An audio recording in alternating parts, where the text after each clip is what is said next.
Is it worth reconciling with your partner? Reconciliation with one's partner is only possible if there is a genuine desire to resolve the issues that led to the breakup or disagreement. Sometimes, after a major disagreement or setback, the storm passes and calm appears on the horizon. Other times, it doesn't. This is because the events have left a significant mark. This is where you wonder if it's worth reconciling with your partner or if it's time to end the relationship.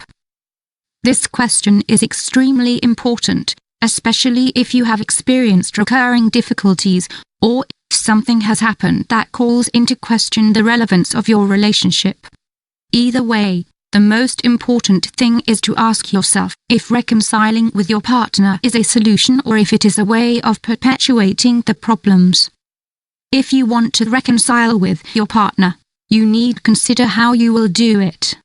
Will everything be resolved with a bouquet of flowers or a romantic dinner, or should you go further than that? Find out more here. Reconciliation requires changes in heart and spirit as well as social and economic changes. It requires symbolic as well as practical action. Malcolm Fraser. Reconciling with a partner is possible as long as a solution is viable and there is a change in the relationship. Reconciling with your partner. Problems in a relationship are normal. In fact, they are an excellent opportunity for improvement. Many difficulties do not reach the point where they generate a breakup, but others do. Others cause not only alienation, but also discomfort and can leave both partners with significant scars. There are also many small problems that can be repeated and worsen a relationship. It is in these cases that the question arises as to whether it is appropriate to reconcile with one's partner or not.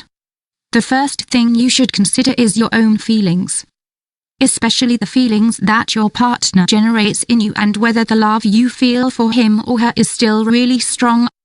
Signs that it is not time to reconcile with your partner. Is it worth reconciling with him or her?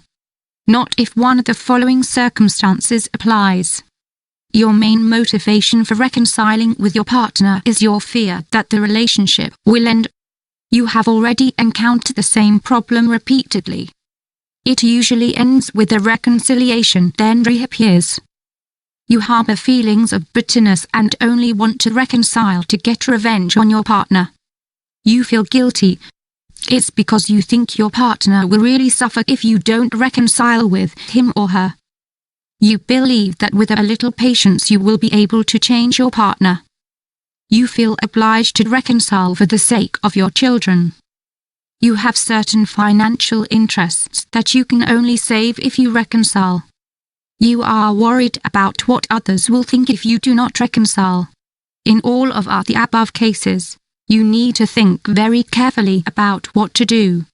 These are the kinds of situations where you really don't want to reconcile with your partner. In reality, you are prolonging a situation which is unpleasant for you, but which for some reason you do not want to put behind you. Ultimately, though, this won't work. Sooner or later you will realize that you are hurting both yourself and your partner. How to reconcile? If you want to reconcile with your partner out of love and because you want everything to work better so that you can grow together and achieve more balance and harmony, you are on the right track. That said, this is not enough. In fact, it is equally important to choose the right way to resolve the conflict. First, take your time and don't rush. You need to examine your feelings.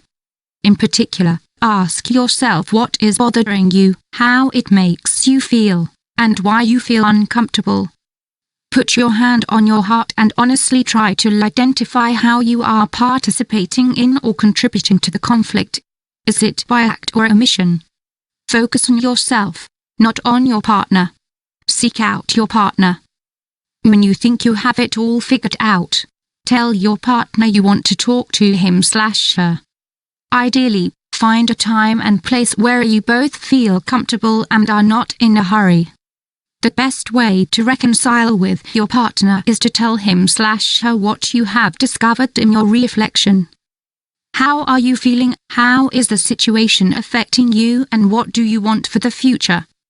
It is of course also important that you are able to listen with respect to your partner. Reconciliation is achieved when you reach a new agreement. If it is not possible to solve it all, there must at least be a commitment to change, realignment and improvement. It's not easy, but if you really want to feel good, you have to give reconciliation a chance. In conclusion, reconciliation does not mean turning a page, but preparing to write a better page than the previous one.